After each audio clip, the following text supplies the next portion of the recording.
Boa noite, professor. Boa noite, Leandro. Tudo bem? Joia, só tá eu? Só você. Tô esperando alguém chegar mais. O que era para fazer, professor? Era só analisar qual maneira de diminuir aquele tanto como é que fala? Esqueci o nome, gente. Caramba, será que eu vou ter que ler mesmo? Calma aí, deixa eu ver aqui.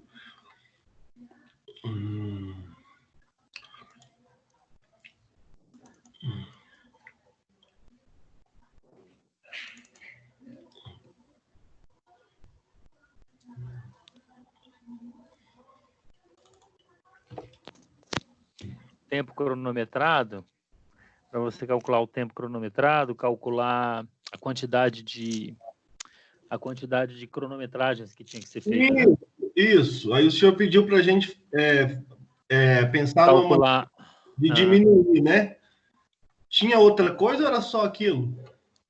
E aí, o que você pensou? Ah, eu tirei o menor e o maior. É isso aí. E deu certo. Aí você recalculou e diminuiu o número de cronometragens, não foi? Porque eu olhei a fórmula. A fórmula que o R, né? É amplitude. Uhum. Quanto maior o R aqui, ia dar ruim, né? É. Se eu colocasse... Até que você foi espertinho, hein, Leandro? Professor, só tem a cara de bobo. Com um talento desperdiçado. Talento desperdiçado? Com um talento desperdiçado. Eu vou levar um currículo lá na sua empresa, você vai me dar uma oportunidade, você vai ver. Ué, mas você já é gerente da El Rádio, hein? Mas eu não quero trabalhar com isso mais, não. Gerente geral, absoluto. Mas é de noite, né, professor? Ah, de noite. Eu quero sair dessa vida noturna, eu quero ter... Por isso que eu nunca nem casei até hoje. Não? Não. Você tem quantos anos? Você tem 19 anos, né? 19. Eu tenho 39. Que mulher que vai ficar com um cara que dá sexta, sábado e domingo ele tá trabalhando? Nenhuma. Não, e pior, né? Trabalhando à noite, né? Isso. E vou te falar, o dinheiro da noite parece que é amaldiçoado. Não rola? O que ganha na noite, fica na noite. Aí é falta do juízo. Não, eu quero trabalhar normal, igual todo mundo. Ué, você pode mandar um currículo para mim, não tem problema. E apesar de tipo... Não, detalhe, você mandar o currículo não é garantia de emprego, né? Mas já tá, já tem. Apesar de ter sei lá, de ter um carguinho mais ou menos, mas também agora chegou num ponto que dali não sai mais, não. E vai passar uma temporada agora, cara, vai passar uns 4 meses aí, até o pessoal voltar para trás. E olha lá, hein, se for só isso, eu tô calculando até o fim do ano. Eu acho que eu tenho um amigo que se formou comigo e ele tocava à noite de uma banda. Você conhece a RH Positivo? Uhum. Então, o cara da guitarra estudou comigo. Aí, a namorada dele engravidou, ele ia casar, falei, rapaz, você trabalhando à noite só não vai dar certo não, como é que você vai fazer? Porque tem hora que entra dinheiro e tem hora que não entra. Aí arrumou um serviço, até foi lá na Brejeiro e deu certo. Ele é um cara bem responsável. Mas assim, caso você quiser mesmo, pode mandar o currículo para mim, sem problema, manda no e-mail. E de repente, às vezes não é ali, mas talvez eu saiba de alguma oportunidade. Não, eu quero ser o seu... Coloca eu de ser seu lacaio lá, professor. Não funciona assim, não. Mas manda aí que de repente aparece uma oportunidade. Porque assim, às vezes a oportunidade não aparece do jeito que a gente quer, né? Mas você vai cavando. Mas foi até bom tocar nesse assunto, porque eu estava conversando com algumas pessoas, aí algumas pessoas me disseram assim para me colocar nem que eu estou estudando engenharia de produção. Porque dizem que, aí eu tô querendo almejar um cargo maior, eu quero começar lá embaixo, é auxiliar de produção mesmo, sei lá, fazer carga, e trabalhando e mostrando meu valor e conseguindo. E você já trabalhou em outro lugar? Já, eu trabalhei na montagem da Caoa. Você é montador? Não, lá eu fui almoxarife. Depois, aí quando terminou a obra, a empresa Não, que eu mas trabalhei... peraí, você tem 39 anos. Você começou a trabalhar com quantos anos? Aí eu comecei a trabalhar com uns 14, 15 anos. Então, aí você fazia o quê? Mas aí meu pai tinha supermercado. Ah, tá. Você trabalhava com ele. Aí eu trabalhava de açougueiro para ele. Ah, tá. Aí minha carteira, para dizer a verdade, ela não foi muito assinada, não. Foi poucas vezes que ela foi assinada. Já trabalhei, passei em alguns concursos, assim, coisa rápida, sabe? Tipo IBGE, assim, sabe? Sei. Aí fazia Temporário. isso, esse tipo de trabalho. Agora, Mas onde você não recolhe o INSS não. desde essa época? Uhum. Mas eu não pago, mas aí eu parei de pagar. Ah, complicado, hein? Ah, complicado. Ninguém aposenta mais, não, professor. Aposenta. Não, o senhor talvez aposenta, porque já tem muitos anos já trabalhando. Agora, Quantos anos eu tenho? Sabe quantos anos eu tenho? uns 45, 50 no máximo. 44. Aí, ó. Essa geração nova não aposenta mais, não. Daqui a 5 anos, eles vão votar outra coisa, aí vai aumentar para 70, aí aumenta para 75, vai chegar até que você vai ter 100 anos. Ó, a atividade da aula passada era bem isso mesmo, tá? Era você encontrar o que poderia fazer para diminuir aquele número. Porque acho que, se não estou enganado, ia dar 55 cronometragens. Eu tô E é um número muito alto. E aí, se você tirasse...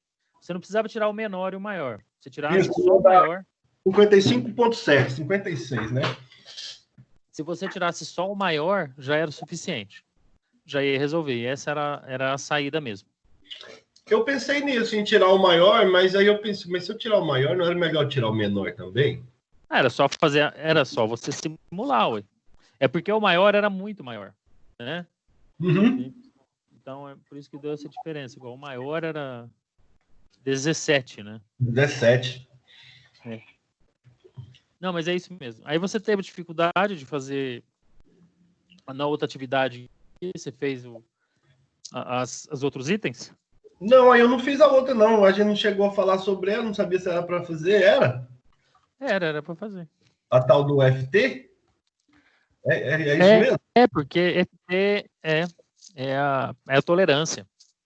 Ó, deixa eu compartilhar minha tela aqui. Ué, já que não tá só eu mesmo, vamos fazer nós dois aqui rapidão. Então, vamos.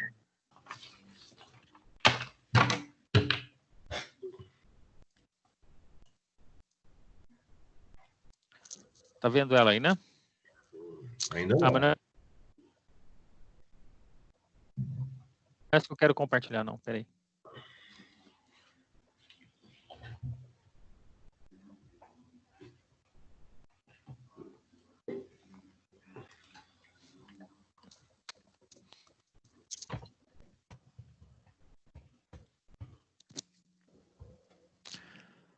Tá vendo agora? Agora sim. Então tá. Vou voltar aqui para trás. Porque assim, vamos pensar o seguinte. Qual que é o objetivo?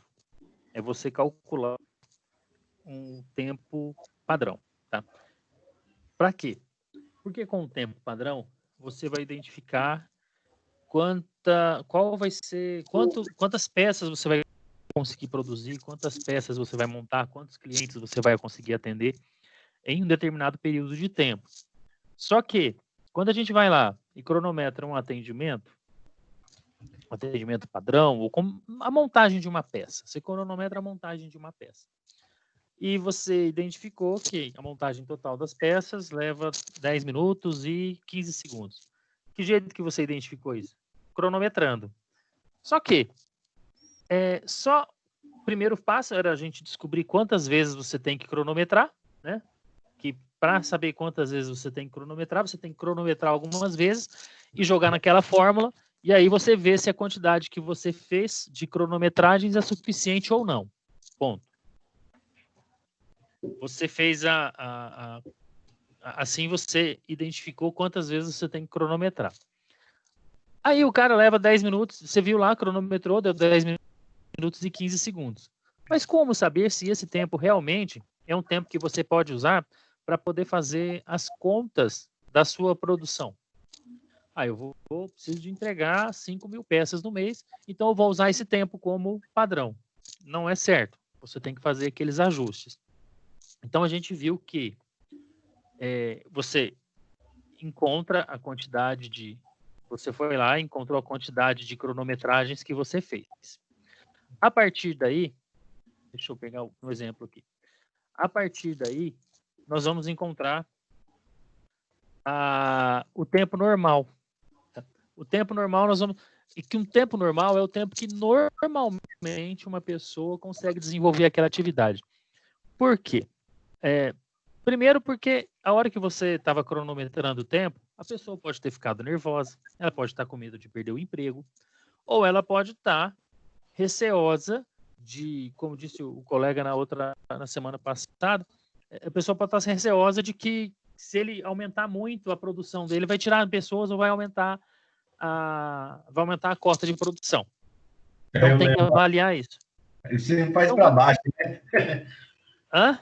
Você vai lá e coloca para baixo.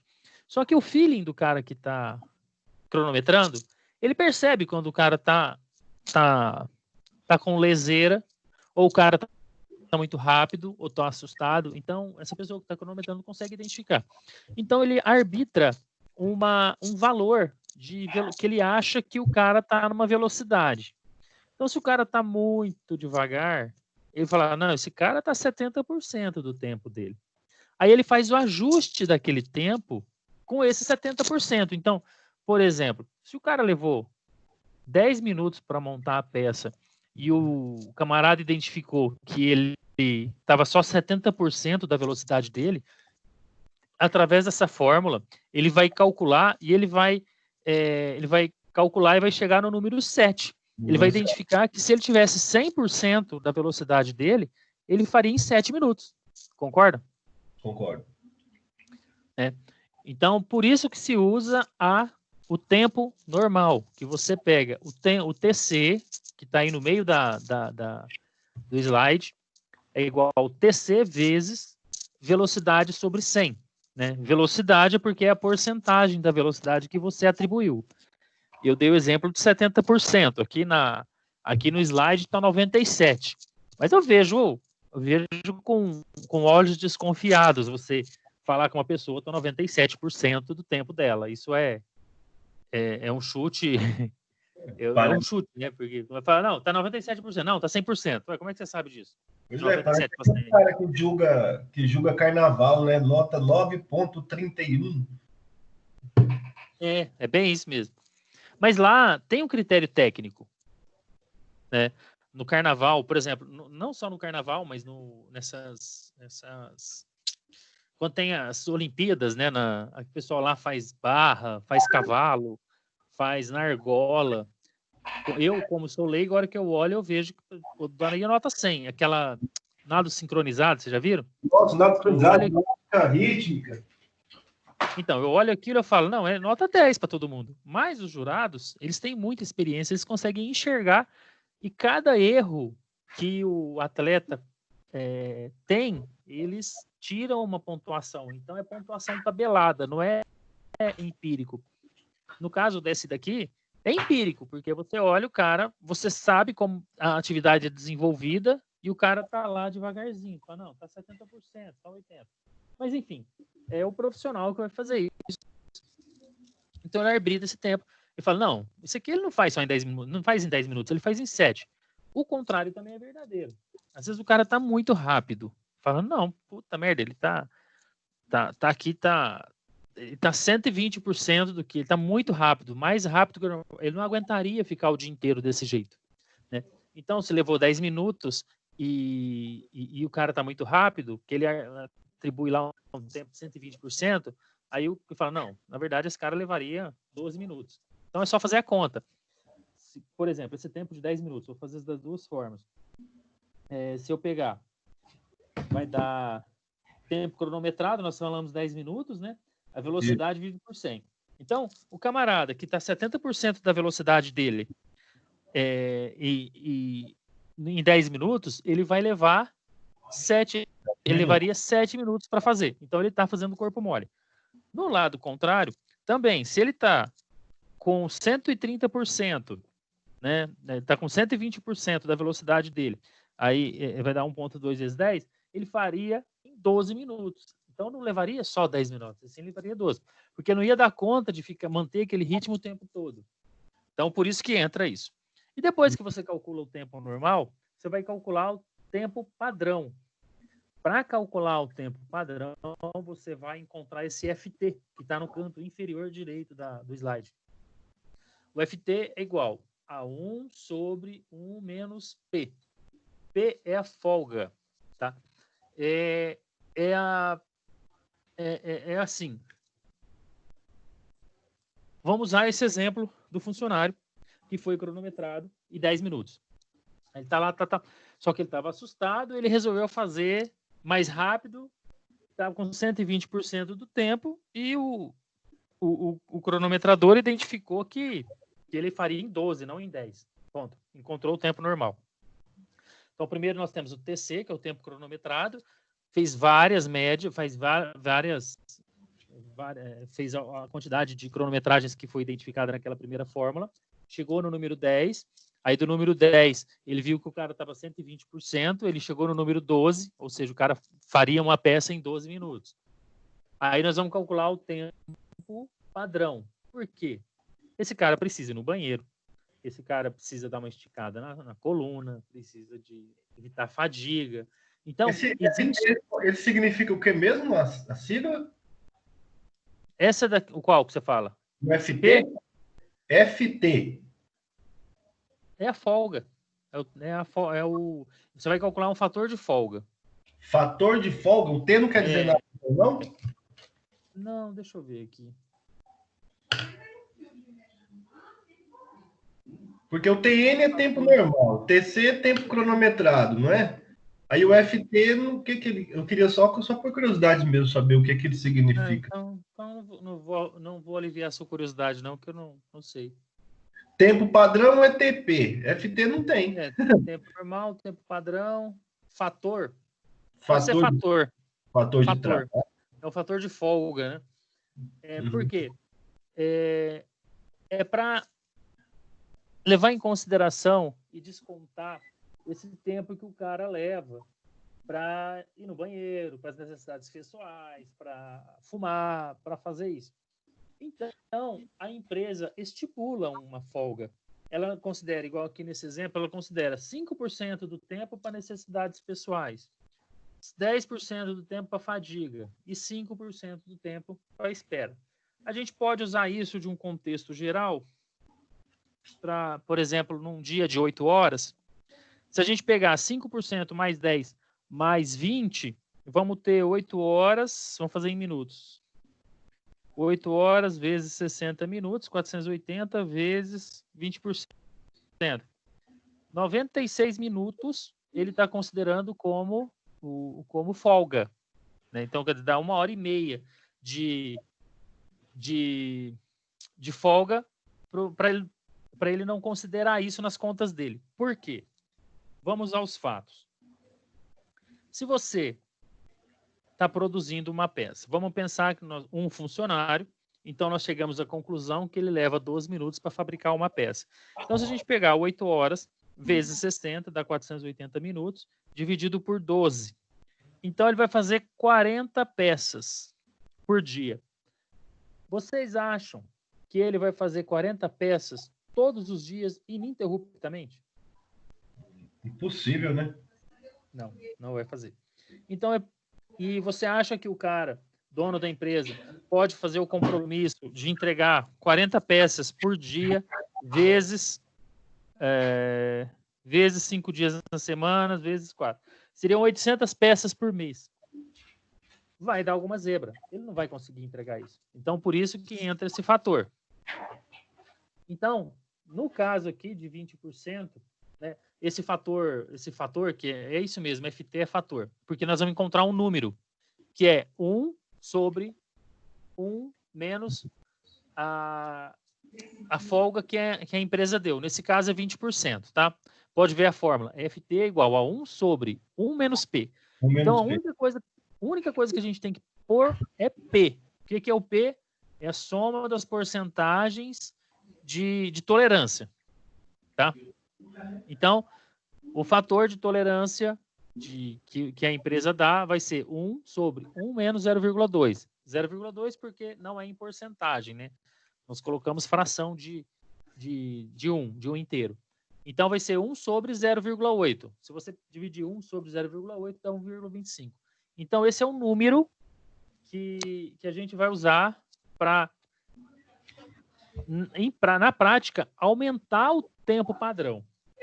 Então, o que nós encontramos? Nós encontramos o tempo normal de 12 minutos? 12 minutos, não foi? Foi. Se a gente pegar esse mesmo 25 por 20% do tempo de tolerância, que vai dar um fator de 1,25, então nós vamos pegar TP igual TN vezes FT. TN é 12, FT 1,25. Então, TN, que é 12 vezes 1,25. 15 minutos. Então, o tempo padrão que vai ser utilizado para fazer as medições da empresa, fazer as perspectivas de venda, fazer a programação, vai ser 15 minutos e não 12. Né? Então, se a gente pegar os 480 minutos de 1 hora, dividir por 15, serão 32 peças por dia.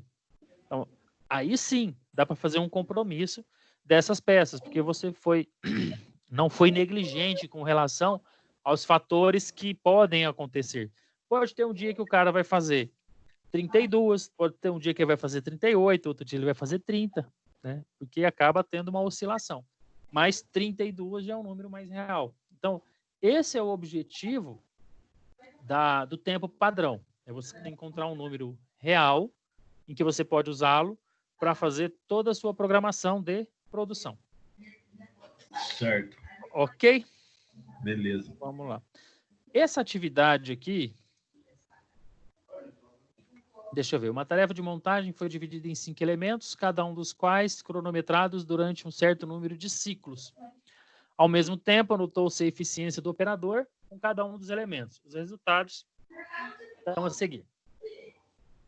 Determine o tempo padrão para a tarefa para um fator de tolerância de 1,5, 1,15. Vamos lá. Vamos fazer esse exercício aqui? Bora. Vamos embora. Vou fazer junto aqui. Deixa eu pegar.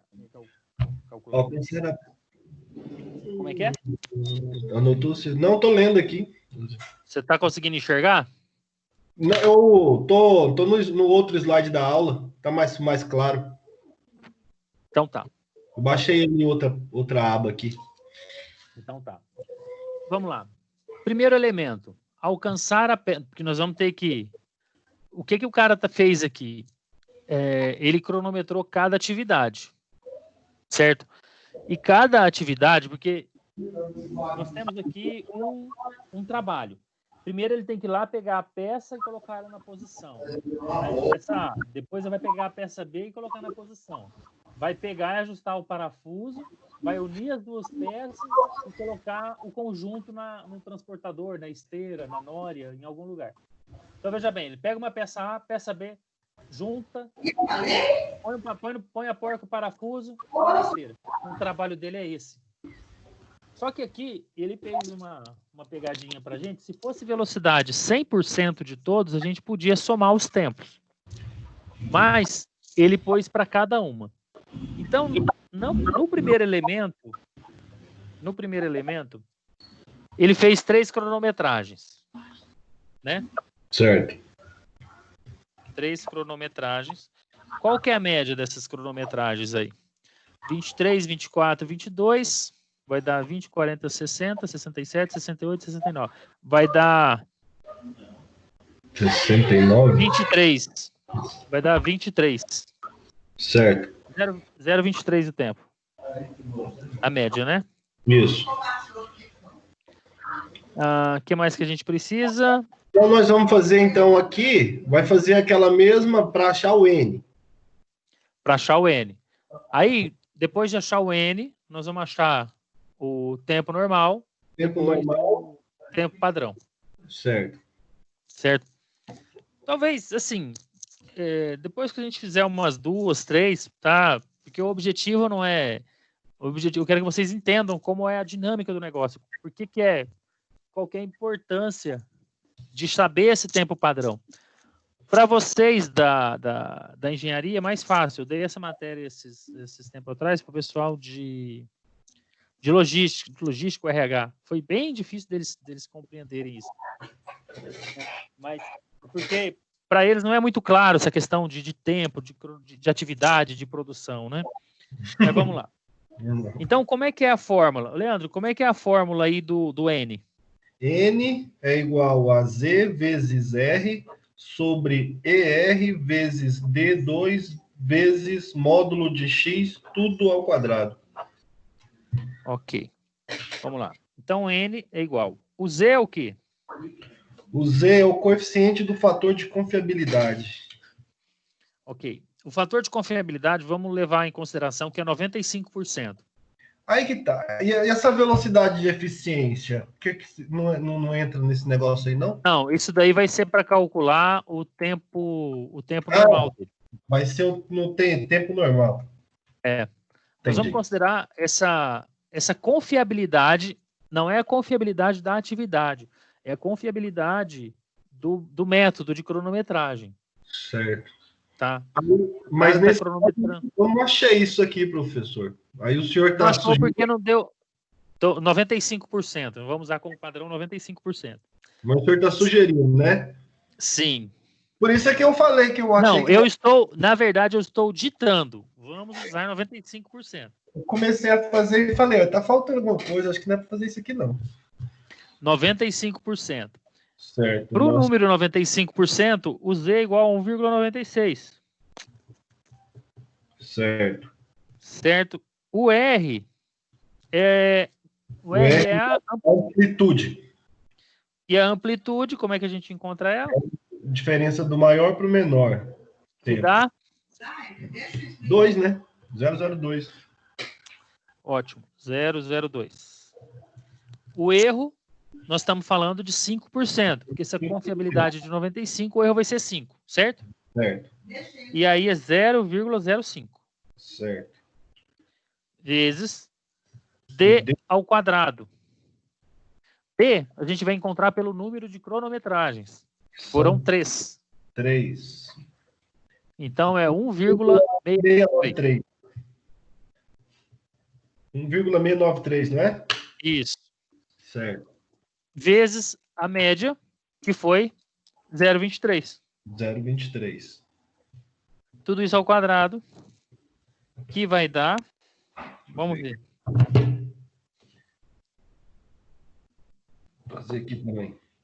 Calculadora. O Z, que é 1,96. É 96? O Z? Não é? 1,96, não é não? Não é 95%? É, 96, tá certo. Aqui eu pus 92 aqui. É 1,96. Isso. Vezes o nosso R, que é 0,02. Dividido pelo ER, que é 0,05. Vezes o D2, que é 1,693. Vezes a nossa média 0,23. Igual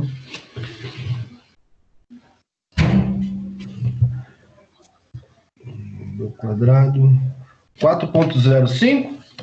4,05. O que significa? São necessárias 4 medições. Quatro medidas, né? 4 cronometragens, né? 4 cronometragens. Detalhe. Nós não temos como fazer essa outra cronometragem, né?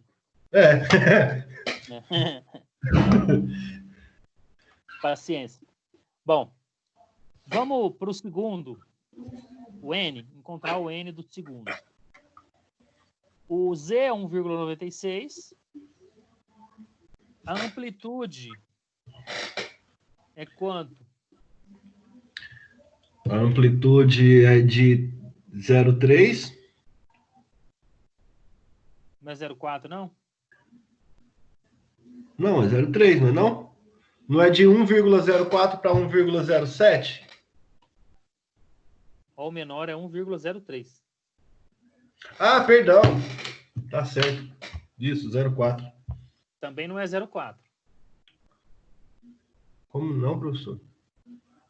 Faz a conta aí. 0,04. Aí sim. Tá. Mas 0,4 não é 0,4. Vou começar a falar 4% agora, que anda mais rápido. Também não é 4%. Não está falando de tempo aqui. Bom, o erro é 0,05. O D2, como são 3 cronometragens, também é 1,6. O Z é o mesmo, né? 1,96. É, 1,96. O erro é 0,05. O D é o mesmo, porque são 3 cronometragens. E o X, qual que é? O R aqui, o nosso R deu 0,04. Só um minutinho. O X? É. X é a... Somar aqui. Somar 7 mais 3 mais 4 dá 14. 7 com 3, 14. Isso. 3, 14. Pô, como é que a calculadora deu pau e agora tudo fechado, virou um saco, viu? O celular toda hora trava. Então é 3,14 dividido por 3, 1,0447. Tudo isso ao quadrado.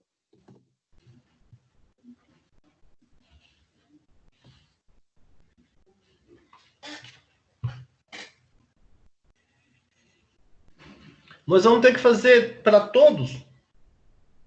Vamos fazer só para 2. Uhum. Aí depois nós vamos calcular o tempo normal e o tempo padrão. Porque eu acho que não tem necessidade, não. Não, vou fazer só para esses 2.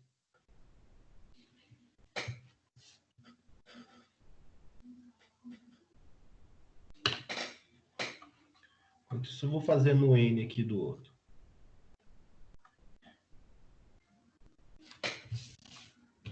Não, não precisa fazer o do 3, do terceiro, você fala? Não, não, tô falando o tempo. Ah, tá. O TP. Deu 0,78. 0,78. O N? É.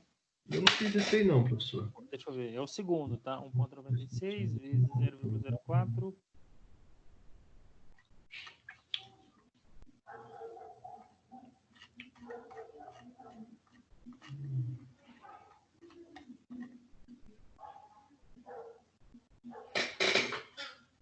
É 0,78. É uma cronometragem, só já era suficiente. Mas isso no cálculo, né? Mas eu não faria só uma só. Vamos lá. Então a gente encontrou o N da primeira atividade. O próximo cálculo é o tempo normal. O que a gente leva em consideração no tempo normal? A porcentagem com que o cara tá trabalhando. Tá? Que é TC igual velocidade dividido por 100. Quanto que ele disse que ele está aqui na velocidade? Velocidade dividido por 100? Deixa eu ver aqui quanto que ele está considerando o fator de tolerância. Também não deu velocidade, caramba. É. Então vamos inventar isso. Ó, Vamos imaginar que esse cara estava 90% da capacidade dele. Certo. Então, a primeira, 90%. Então, a gente vai pegar o 4,05 vezes 90 dividido por 100. Na prática, é 4,05 vezes 0,9.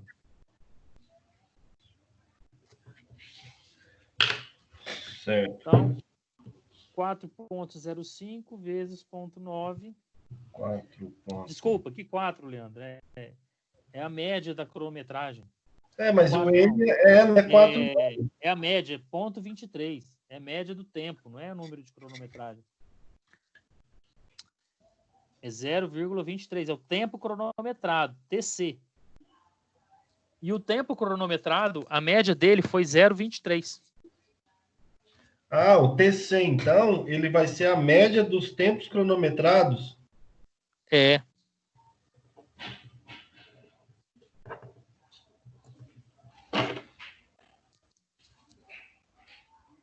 Então, é 0,23 vezes 0,9. 0,23 vezes 0,9. Ou seja, nessa atividade em questão, o cara estava trabalhando a 90% da capacidade dele. Então, em vez de 23 segundos para fazer o serviço, ele levaria 21, vai, 0,21, não é segundos, não, é minuto. Levaria 0,21 minuto para fazer. Nós estamos calculando a 90%, professor? 90%. Só para me fazer aqui também, para mim, na hora de estudar, saber o que eu estou fazendo. Vezes...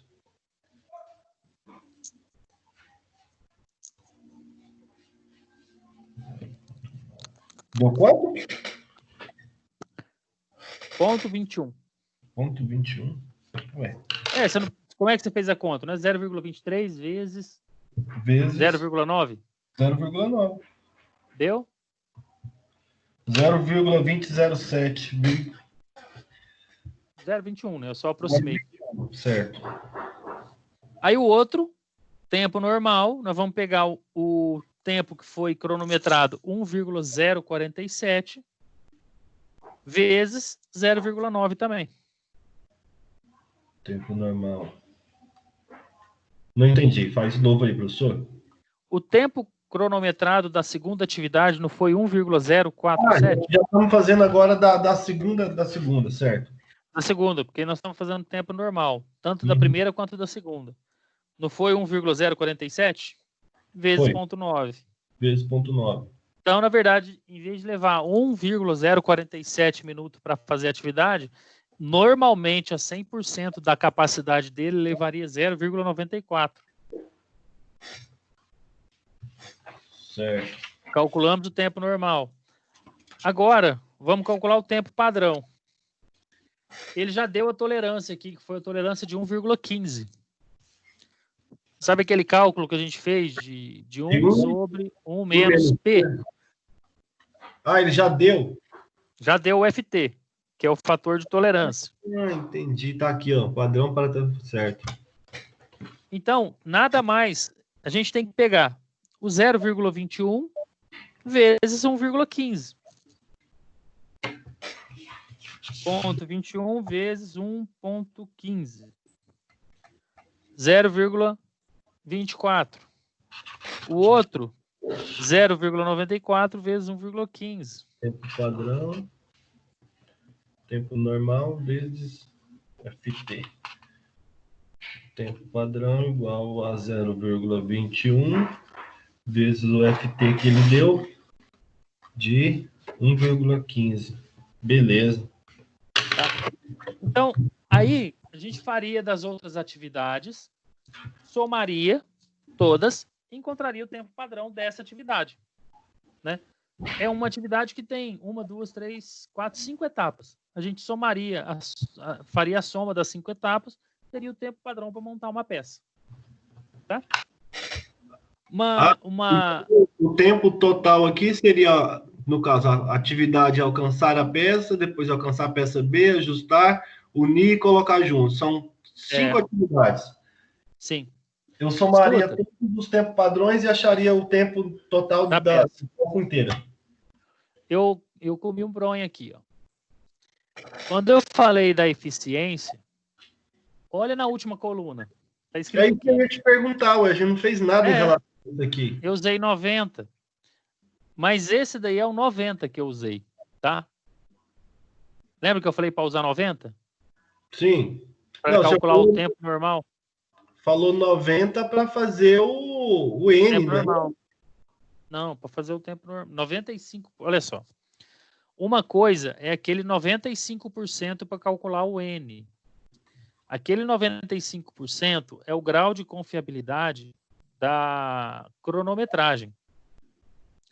É o quão confiável é a cronometragem que o cara está fazendo. Aí você tem aquele... Essa velocidade aí é o da fórmula, do TN igual a TC vezes V. Isso. Aí eu falei assim, ó, o cara tá 90% da velocidade. Na verdade, na primeira cronometragem, ele estava 100% da velocidade. Isso significa que a média da cronometragem vai ser igual ao TN. Igual ao TN, porque dá 1. Dá 1. No segundo caso, vai bater o número que a gente colocou, que nós colocamos 90%. Certo. No terceiro foi 90% também. No quarto foi 100%. E no quinto, eu fui 100% e 10%. Ok? Ok. Então tá. Uma curiosidade, talvez vocês saibam, talvez não. Nós estamos falando aqui, por exemplo, 0,21 minuto. O que significa? 0,21 hora, vamos falar. Quantos minutos significam 0,21 hora? 0,21 hora dá 20 vezes 6. Dá 12 minutos? Por aí?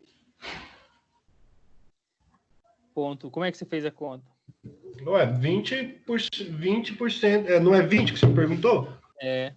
20% 0,21. de 60. Isso. Muito bem. Bom, vamos para a aula de hoje. Vou compartilhar a tela.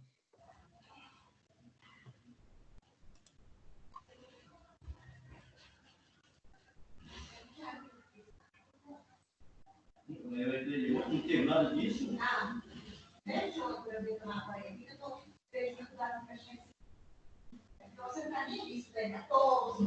Professor, Oi. como tá só eu aqui, né? Só eu, não é? Não, tem mais. Entrou outra pessoa. Cadê o nome dele aqui? Quem que tá na sala aí agora também? Que eu não tô vendo ninguém aqui. Só tô vendo você, o outro. O Luiz tá aí, ó. O Luiz tá aí. O que você precisa, Leandro? Eu preciso só de 2 minutinhos. Tudo bem, Luiz? Dá para esperar? Tá ok, sem problema nenhum, professor. Rapidão.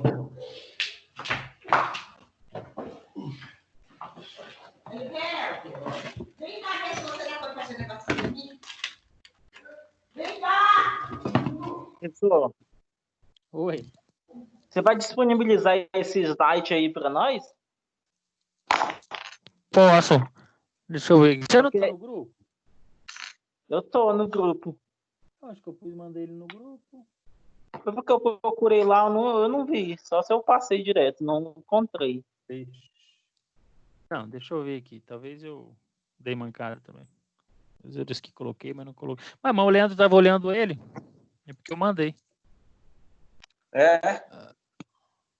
Deixa eu olhar aqui.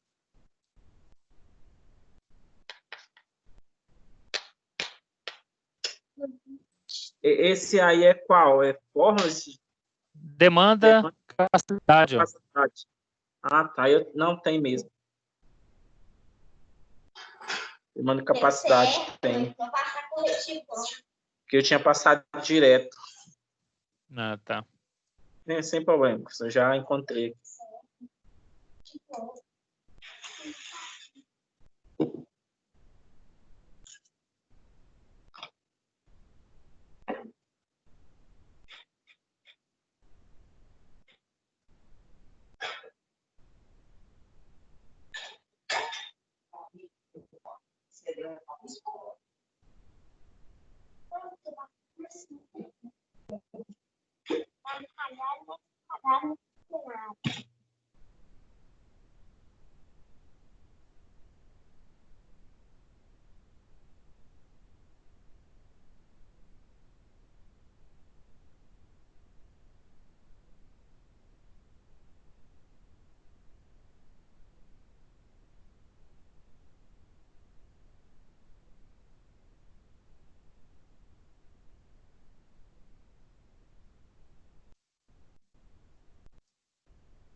Prontinho, gente.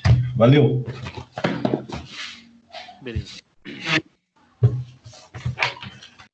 Ó, hoje nós vamos falar sobre o comportamento do consumidor, tá? Deixa eu compartilhar.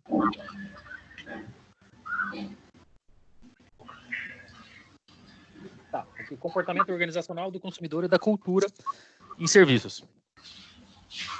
Como o cliente se comporta em determinadas situações, como funciona esse processo. Tá? Quando a gente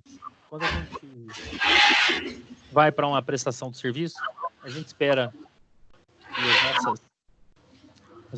antes da gente ir, né, propriamente para consumir aquele serviço em questão, normalmente, principalmente se tem um valor agregado maior, ou se isso envolve um resultado diferente, né, como, por exemplo, cortar cabelo, o cabeleireiro. No caso de mulher, no caso normalmente a mulher se preocupa mais com isso, né, com relação ao cabelo, porque faz procedimento químico e tal. Então, antes de ir para fazer o serviço, elas fazem algumas consultas, né, consultar amigos, amigas, ver como é que é a situação, porque a hora que depois que executa o serviço, como no caso como a gente já viu já que o consumo de serviço ele é instantâneo. Então, consumiu, acabou. Não volta mais atrás. Então, por isso que antes de a gente consumir o serviço, normalmente você se informa, né? Através de internet, através de sites especializados, através de outras pessoas, né? E outro detalhe também, do outro lado do balcão, quando é o prestador de serviço, ele tem que tomar muito cuidado com isso. Vocês já repararam que quando a gente não está satisfeito com um serviço, ou a compra, ou até o atendimento de uma loja, já reparou o tanto que a gente reclama para os outros? Eu, particularmente, reclamo para um monte de gente. Eu sou fofoqueiro que eu vou falar, não vai lá porque não vai prestar. E é bem isso que acontece. Então, se o proprietário, o empresário, ele toma muito cuidado com isso. Na concessionária onde eu levo meu carro, eles levam isso bem a sério. Eu levo o carro para fazer a revisão, né? Vai lá e faz a revisão, agenda tudo, e depois que faz gente, se importa se eu atender o telefone aqui? Vai lá. É de uma filial da Brejeiro, é importante.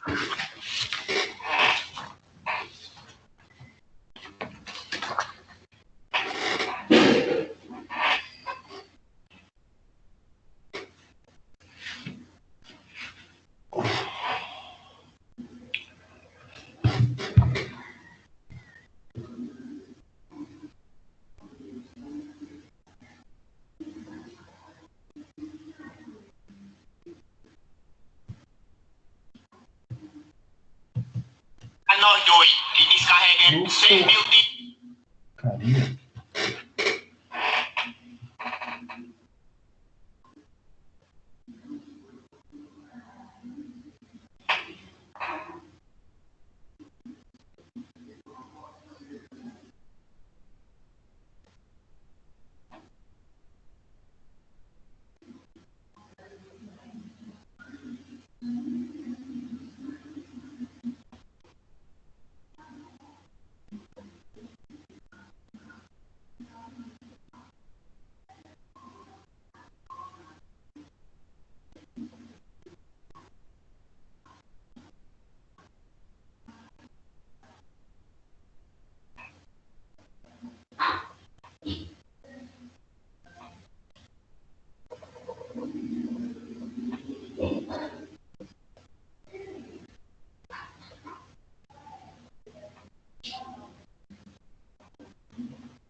Opa, tô de volta.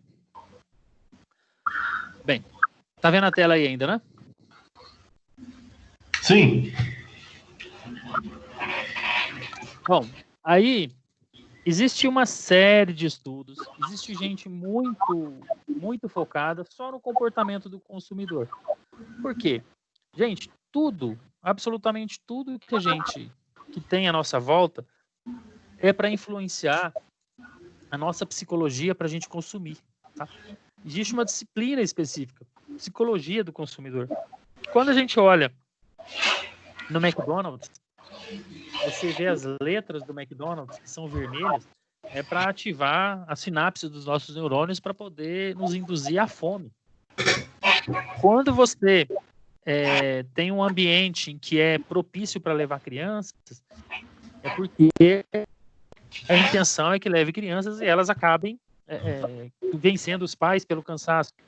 Quando você entra numa loja e o cliente insiste, o vendedor insiste em te entregar te vender uma mercadoria e não deixa você sair da loja, é proposital, porque ele sabe que se você sair de lá, você não volta mais. O Starbucks, que começou agora, o McDonald's está assim também, e o Burger King. Quando você vai no Starbucks, o pessoal pega o seu nome e te chama pelo nome, porque é mais agradável você ser chamado pelo nome, e isso faz você fidelizar.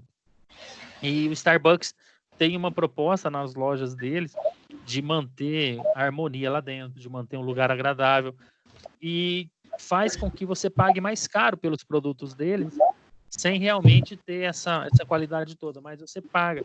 Isso é psicologia do consumidor.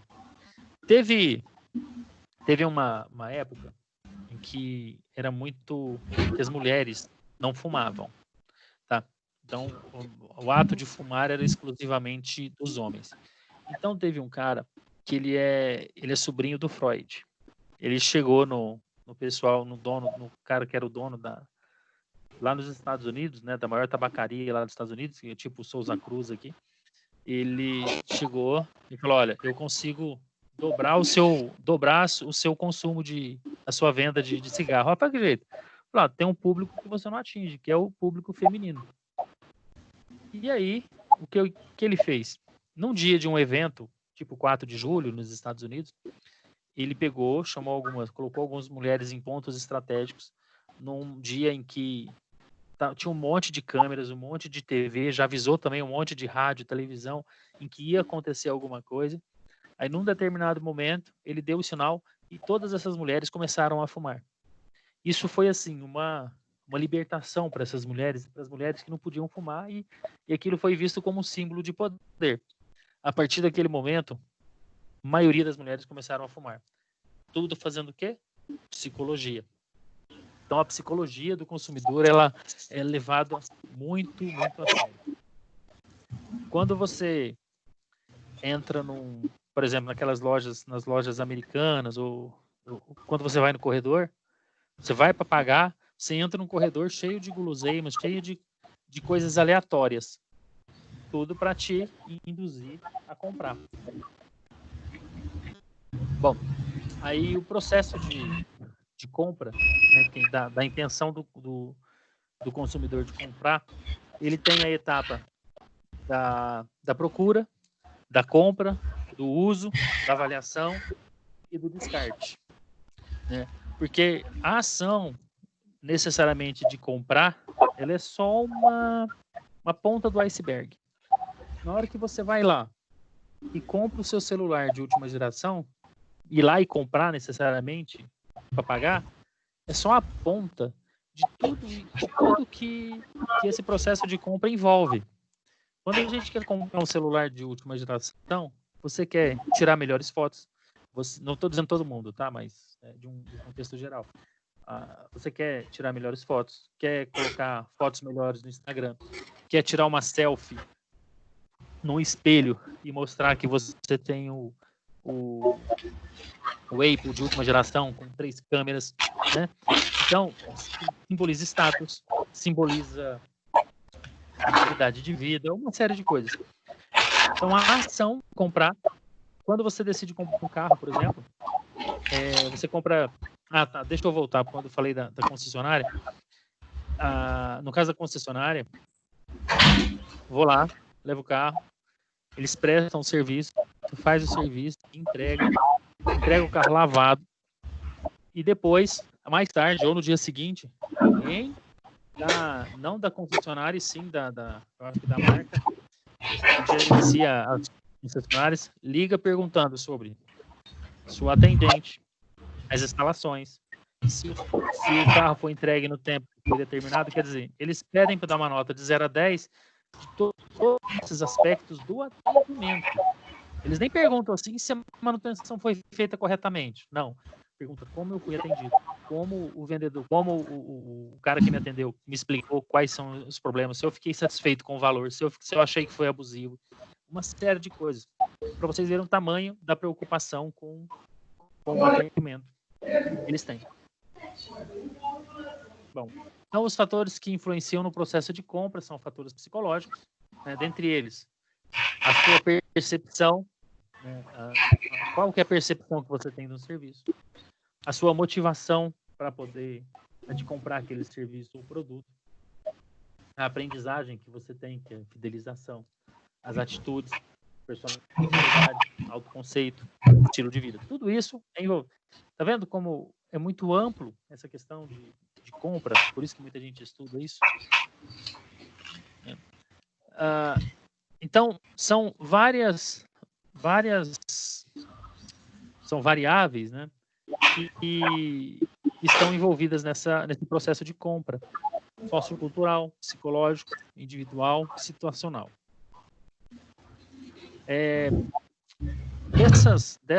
Dessas variáveis, sociocultural, psicológico, surgiram algumas teorias, né,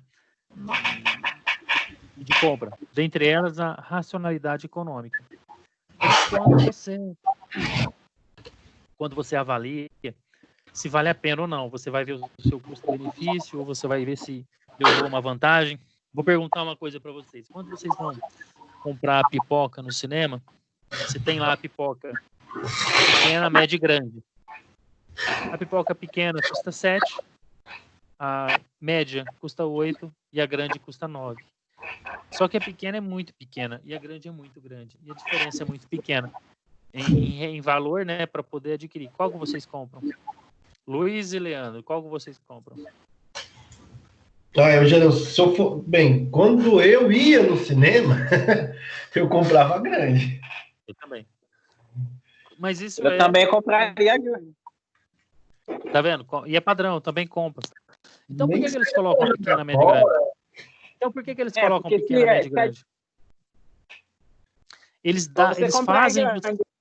Eles fazem você ter essa sensação de que é para você ter a sensação de que você se deu bem. Aquela mesma história do cara colocar, por exemplo, promoção liquidação de R$100 por 70. Nunca teve R$100. Aí você vai comprar por 70 porque acha que estava R$100. Aí você vai economizar. Mas isso é um comportamento da racionalidade econômica. Olha o texto. O comportamento do consumidor obedece a um padrão egoísta e maximizador, busca-se o maior benefício pelo menor custo. Então, através de um padrão egoísta maximizador, a gente acaba agindo dessa forma. A outra teoria comportamental. Oi? Por causa que... Por que quando a gente vai a alguns estabelecimentos não vende refrigerante de Coca de 2 litros, só Coca KF de 600. Você está perguntando ou você está fazendo um comentário? Não, você faz ideia do porquê que acontece? Por que acontece isso também? Porque essa aula também envolve isso, né? Tipo assim, eu queria saber... Então, envolve. Você já foi lá no Los Pampas? Mas isso é bem óbvio também, né, professor? Se o cara comprar... Leandro, você não vale que você é da área. Não, você mas não vale... eu tô te falando, porque se o cara colocar uma Coca de 2 litros, 4 pessoas bebem. Se colocar só de lata, tem que comprar 4 latas. É isso aí. Luiz, você já foi lá no Los Pampas? Já. Quanto que você paga de uma coquinha lá, KS? R$8. Quando eu fui, pra falar a verdade, quando eu fui lá, a gente tomou rodízio, né? A gente não comprou individual, foi rodízio de coca. Aí, tipo assim, refrigerante era à vontade, a gente pegava os copos grandes. Na onde? No Los Pampas? No Los Pampas. Rodízio de coca? Não tem isso lá. Rodízio de pizza, entendeu? Aí o refrigerante era... Porque quando você vai lá no rodízio do Los Pampas e comer carne, eu, particularmente, não consigo tomar só uma coquinha KS. Aquilo pra mim não tampa nem um buraco do meu dente. Então, eu preciso de umas 4. 4 vezes 8 dá R$32. 32.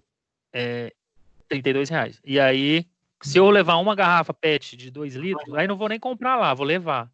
Vou levar, vai dar R$14. Vai todo mundo beber. Então, se eu levar em 4 pessoas, cada uma tomar 4 coca, vai dar R$120, 128. Se eu levar 2 cocas de 2 litros, vou gastar 20. Então, a resposta é essa. Então, esses R$120 que eu estou gastando, eles vão gastar R$20. Vão ganhar R$100 em cima só da bebida. Mas tem respaldo para isso, professor? É legal? Sim, você tá lá porque você quer, né? Você paga, entendi. você compra a coca pelo preço. Se ele quiser cobrar R$20, é só você não comprar, você não está sendo obrigado. É só não comprar, né?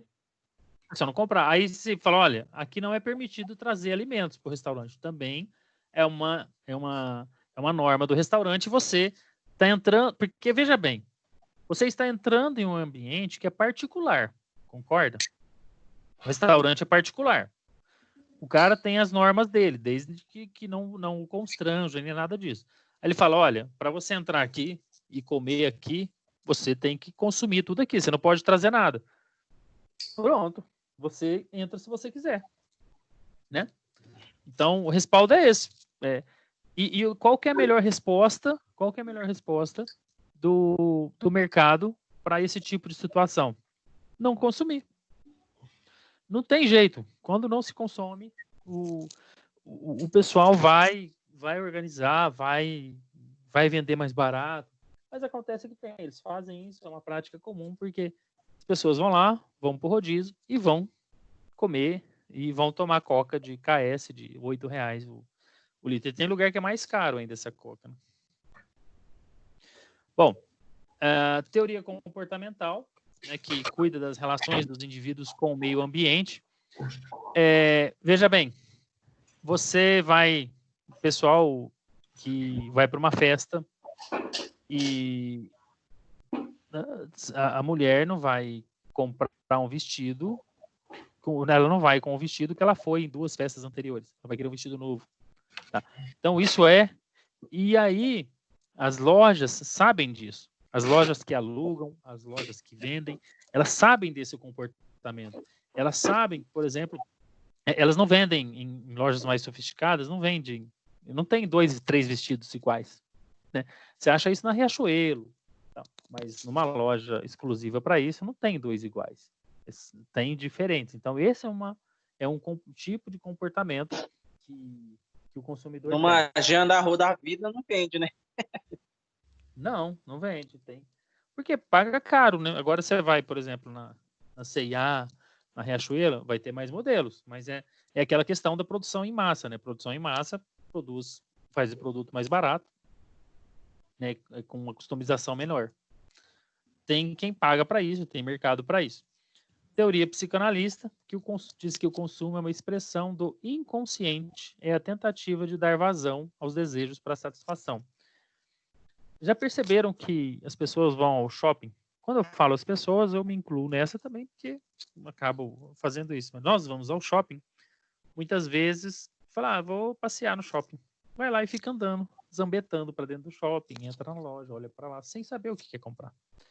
Isso é um prato cheio pro cara que entende de venda. O senhor faz isso? Hã? O senhor faz isso? Eu me cuido para não fazer, né? Mas quando é igual falar assim, o brasileiro não presta. Na verdade, eu tô falando em respeito, né? Porque quando você fala assim, o brasileiro é malandro, brasileiro, quer dizer, eu não sou brasileiro, sou brasileiro também, né? Então, as pessoas, né? Para mim, num shopping, em qualquer loja, eu já vou sabendo o que eu quero comprar. E de lá Você não vai é embora. casado, você não é casado, nem tem filho, né? O pior, professor, né? O pior é quando você vai, você não sabe o que você quer comprar e você traz um monte de coisa que você não queria. É, bem isso mesmo. Ou às vezes até queria, mas você não sabia. Você ia lá e traz um fone de ouvido de última geração. Então, mas, Leandro, normalmente os Pode homens são assim acontecer as mesmo. duas coisas, né? Pode acontecer as duas coisas. Mas normalmente o homem ele é mais objetivo mesmo dele chegar e ir lá, né? Mas Talvez está faltando é Eu, trabalhar lá na eu sou, Brejinha também, aí eu possa fazer isso. talvez, eu né? sou assim, se eu quero comprar uma camiseta, eu vou lá e compro a camiseta. Onde eu comprei a camiseta, eu já quero vir embora. Então tá, deixa eu falar uma coisa para vocês. Quando vocês entram numa loja de roupa, por exemplo, na Riachuelo, qual departamento é maior? De roupas masculinas ou roupas femininas? Feminino, é claro. Por quê? Porque mulher é consumista ao extremo. Gasta Viu? mais, compra mais, né? Consome mais. Sabe? Então existe essa e eles sabem disso. E por isso que a área da moda feminina é maior do que O homem tem 10 cuecas, a mulher deve ter umas 100 calcinhas, é coisa de louco. sapato, né? Tudo. É. É bem isso mesmo. Tem também as teorias Até o próprio sociais. marketing, né, professor? Hã? O próprio marketing também é assim. Você pode ver que a maioria das coisas são voltadas para a mulher comprar, né? É cosmético, é sapato, é roupa. Para homem não é tanto assim, é carro que visa um homem, assim, não é? Uhum. Ter Você perfume coloca, é um ou outro só que passa. mulher é sei lá, da televisão, é comercial de tudo quanto é coisa, só enfatizando o público feminino. Sim, porque é mais fácil de convencer, né? Elas estão mais atentas a esse tipo de coisa. Se você olhar hoje na televisão, você está falando de televisão, mas você tem uma série de outras ferramentas, como por exemplo, a gente é bombardeado todo tempo com isso, gente. As redes sociais, elas possuem algoritmos em que eles são especialistas em trazer para a gente aquilo que a gente quer ver, tá? Alguns exemplos. Quando a rede social que eu falo é Facebook, Instagram, Twitter, YouTube também é. Então, quando você vai lá e vai zambetar no YouTube, procura uma coisa ou outra, o YouTube já começa a captar aquilo e já começa a usar os algoritmos para falar assim, olha, ele prefere vídeo desse tipo de categoria e começa a disponibilizar para você. Porque quando eu abro o YouTube, não aparecem as mesmas coisas para vocês. Não aparece, são coisas diferentes. O que aparece para mim são as coisas que eu procuro mais, que eu interajo mais para vocês também. Então, o próprio YouTube vai fazendo isso. Uma coisa boa, porque você acaba se encontrando naquilo, navegando na coisa que está na sua zona de conforto. Uma coisa ruim é porque a gente acaba ficando dentro de uma bolha e não consegue, e não passa a ter outros pontos de vista diferentes. E no caso da rede social Facebook, né, do Instagram, não sei porque eu quase não uso. Mas no Facebook eu sei que, por exemplo, se eu pesquisar na internet, viagem para Maceió, rapidinho já vai aparecer lá no meu feed viagens para Maceió, hotel em Maceió, carro em Maceió. Não é assim? É assim mesmo. Então, já aconteceu de eu estar conversando com a minha esposa, um assunto que eu nunca pesquisei, só conversei, de repente eu fui abrir o Facebook e estava lá. Porque o celular, mesmo quando você instala alguns apps e dá algumas permissões, você dá permissão para ele capturar a sua voz. Então, ele capta aquilo que você está conversando e também faz essa busca de informação para colocar lá e te induzir a sempre comprar. A outra teoria antropológica, enfoca o consumo como um processo social. É o caso da roupa, é o caso da roupa do pessoal que vai para a igreja, é o caso do carro, né, que você compra que a pessoa compra para ter o carro, que é o carro bambambam, que todo mundo quer e tal. Né? Teoria cognitiva entende o consumo como resultado de um processamento de informações oriundas do indivíduo, da cultura e do meio ambiente. Quando a gente fala em cognitivo, você está dizendo capacidade cognitiva. É uma capacidade que a pessoa tem de compreensão dos fatos, de poder ligar os assuntos e tirar as suas próprias conclusões, de racionalizar. Quando fala, o cara tem problema cognitivo, significa que ele é meio devagar, né? Falar, fulano sofreu um acidente, mas ele não teve nenhuma perda cognitiva. Ele não teve nenhum problema de raciocínio, nem desse tipo de coisa. E quando eu falo da teoria cognitiva, que nós somos fruto do meio em que a gente vive. Ou seja, o consumo, ele entende o consumo como resultado de processamento de informações que vêm dos indivíduos, da cultura e do meio ambiente. Os fatores que influenciam as nossas compras, necessidade e desejo. A necessidade inata e a necessidade adquirida.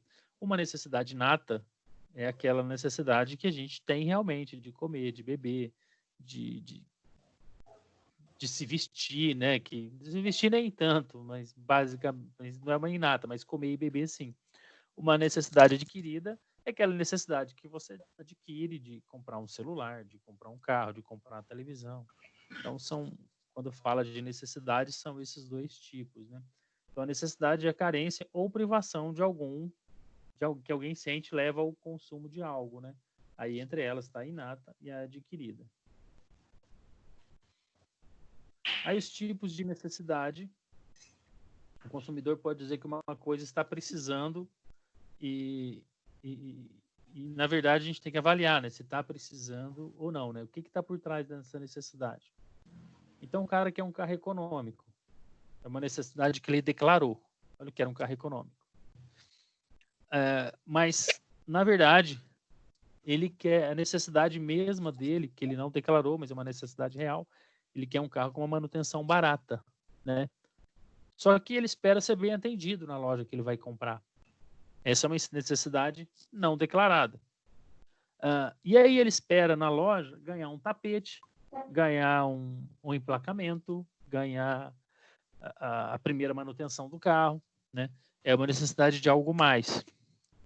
E aí vem a necessidade secreta, que ele quer ser visto como alguém que tem poder, como alguém que foi inteligente. Entende? Que são várias necessidades que a gente vai tendo, que algumas declaradas, outras não. Profundo isso, né? E essas necessidades vêm dessa pirâmide de Maslow. Tá? Deixa eu ver, tá escrito ali assim. Ele fez essa pirâmide considerando as necessidades que nós temos. Tá? Eu vi essa pirâmide estudando filosofia. É? E ética, política e sociedade tem essa pirâmide aí. Tem. Ela permeia por várias áreas. Então, o que significa essa pirâmide? Que ele fez em partes. A base da necessidade fisiológica. Porque enquanto uma necessidade não é preenchida, a seguinte não aparece, tá? Então, você imagina. Respiração, comida, água, sexo, sono, e todas as necessidades fisiológicas nossas. Veja bem, se a gente não come, você nem pensa em outras coisas, não é? Você não pensa num carro, você não pensa no status social, não pensa no emprego, não pensa em trabalhar, não pensa em nada, você está com fome. E isso as outras necessidades fisiológicas também. Então, quando essa necessidade está preenchida, aí passa a segunda camada da necessidade. Você está tranquilo com relação a isso. Aí você quer sentir segurança do emprego, segurança do corpo, recurso de algumas comodidades, da família, saúde. Essa base da pirâmide estiver cheia, aí você vai se preocupar com família, amizade, intimidade. Tá? Tendo essa parte cheia, aí você começa a ter autoestima, confiança, conquista. Depois disso é realização pessoal, moralidade, criatividade e tal. Veja bem, um cara igual o Neymar, que não precisa, ele tem dinheiro, ele tem saúde, ele é novo, ele tem tudo que ele quer.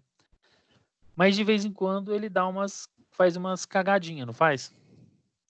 Em busca de preencher uma necessidade em que não está na base da necessidade que nós temos, né? Nós estamos preocupados com ele, se ele parar de trabalhar, ele tá pouco se lixando, ele tem dinheiro pro resto da vida dele, para mais 3 gerações. Só que quando ele joga, né, quando ele está contratado, ele quer aparecer, ele quer se sentir especial. Então é esse o sentido dessa pirâmide, tá?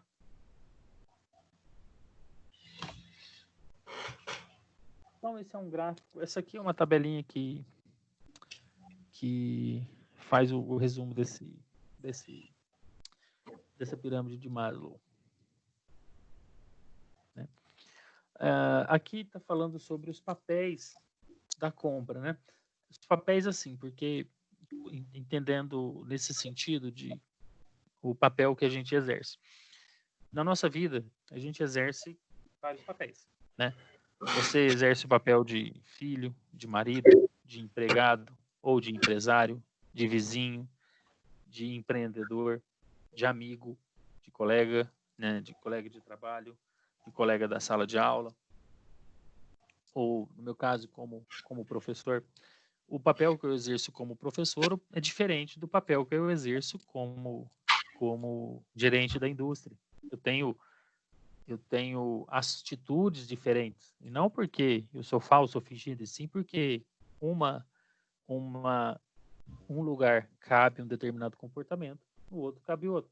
O mesmo do papel que eu exerço como pai, que é diferente, como amigo de infância. Então, vários papéis. Então, dentro desse contexto, quando falo dos papéis de compra, tem o papel do indicador, que é a pessoa que vai dizer, que vai recomendar tal coisa, né? Tal mercadoria, tal produto. Tem aquele influenciador, que vai dar a opinião que vai influenciar a pessoa. O papel do decisor, que é quem decide que compra ou não compra. A mulher. O comprador. É ela. Muitas vezes ela é o indicador, e o influenciador e o decisor, né? Não é o pagador, né? Às vezes é o comprador, mas não é o pagador. Não, aí veja bem, aí o comprador é o marido e ela é o consumidor e o avaliador. Então a gente tem o comprador, que é quem necessariamente compra, o consumidor, que é o usuário, e o avaliador, que vai julgar se o produto está adequado ou não.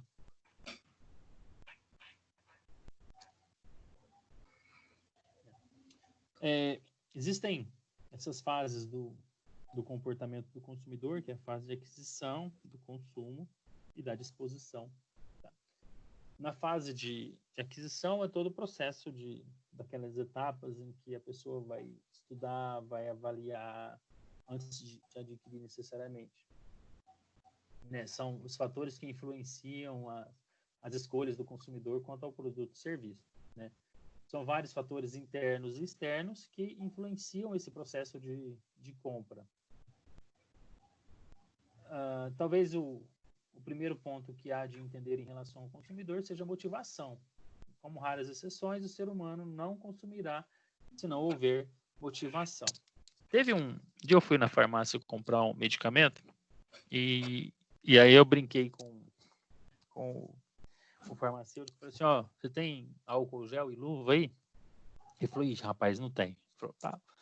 Aí ele comentou que aquela pomada Cicatricur, quando é época quando tem propaganda, acaba. Não tem para quem quer.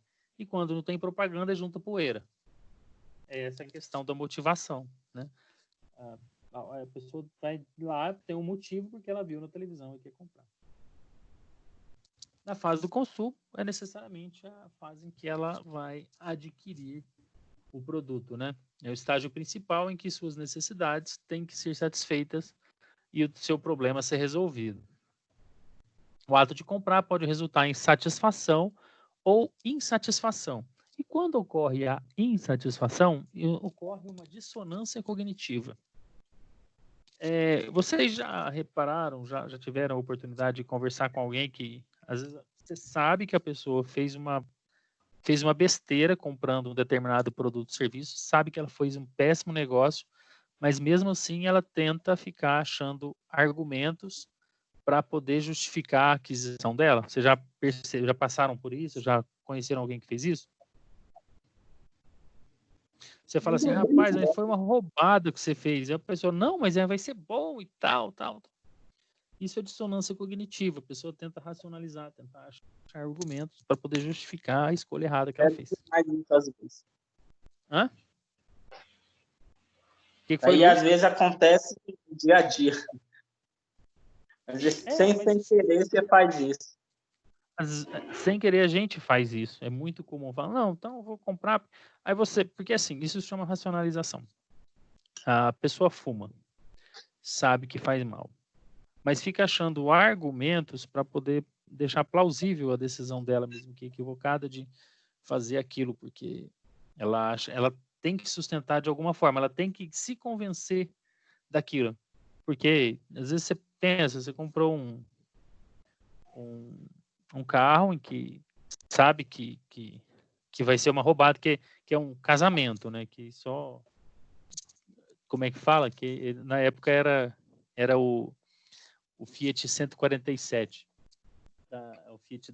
Da Fiat, um carro bem antigo da Fiat. Falava assim, ó, qual que é a vantagem da AIDS sobre o Fiat 147?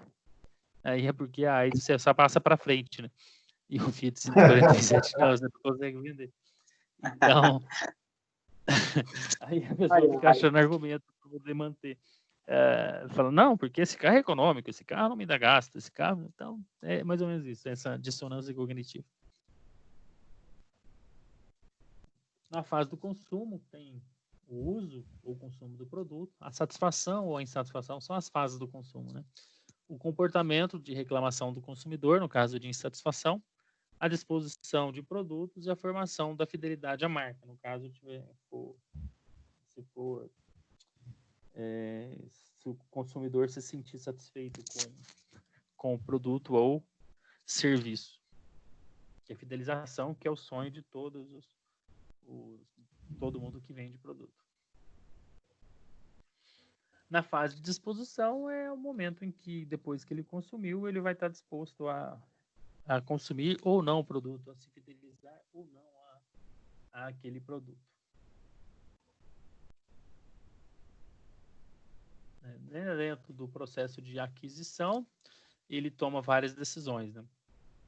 E pode ter certeza que quando você toma uma decisão, você exclui outras, e outras muitas. Quando você escolhe comprar um tênis da Nike, Wear, não sei das quantas, você deixou de comprar todos os outros tênis, né? Quando você escolhe comprar um carro branco, você excluiu a possibilidade de comprar um carro preto, um carro azul, um carro vermelho. Então, o processo de escolha necessariamente passa por um processo de exclusão. É que normalmente a gente não enxerga dessa forma, né? A gente fala, não, eu escolhi isso, mas aqui, quando você escolheu, você tem... Uma vez eu vi foi o Karnal falando que o Tinder, eles fizeram assim é um programa perfeito, porque o Tinder é um site um aplicativo, né, de relacionamento, onde as pessoas se conectam, né? E você olha, vai olhando, você coloca as características que... Cardápio, né? Hã? É um cardápio, Você coloca lá um cardápio. Aí, só que detalhe, que o Tinder, que você não percebe. A pessoa tá olhando, e aí, eu não sei bem se é para direita, para esquerda, mas eu sei que você joga para um lado, você deixa é aceito. Você joga para outro, significa, acho que é para cima, você deixa no cardápio. E você joga para um outro lado, você exclui. E quando você é excluído, você não fica sabendo. Concorda? Então você sofreu um processo de exclusão e não está nem sabendo. E está feliz usando o Tinder. Mas às vezes... E normalmente, né, as pessoas normais são mais excluídas do que aceitas pelas outras. Né? Então, a maioria das pessoas vai te excluir e poucas vão te incluir no processo.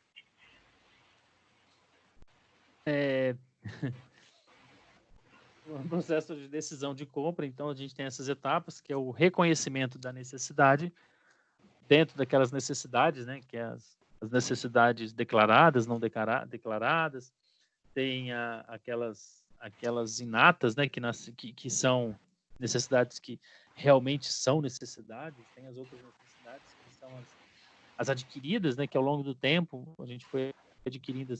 Hoje a gente tem necessidade de ter telefone, de ter internet, né, são necessidades adquiridas.